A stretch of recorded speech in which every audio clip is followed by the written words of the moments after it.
Sisal Creative, we believe that the restoration of old taxidermy mounts is important. We believe we have a duty to help protect and preserve vintage mounts for future generations.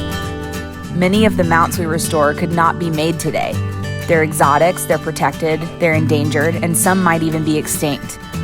By cleaning them up and giving them a fresh lease on life, we've not only performed our environmental and ecological duty, we feel that we've helped preserve a little more magic in the world.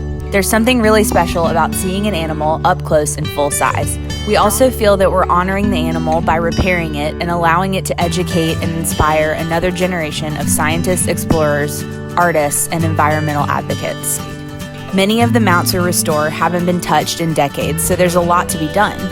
We start with a general degreasing and cleaning to get rid of any accumulated dust, dirt, and grime, as well as treating the animals to deter dermestid beetles and other insects. We resculpt areas in disrepair, such as toes, mouths, noses, and membranes around the eyes. Repairing taxidermy is an extremely multifaceted process. We sometimes joke that you have to be able to use your hands like an artist but observe like a scientist in order to get all the details right. It's pretty incredible to see the transformation. Sometimes you don't realize how faded and lackluster a mount had become until you see it returned to its former glory.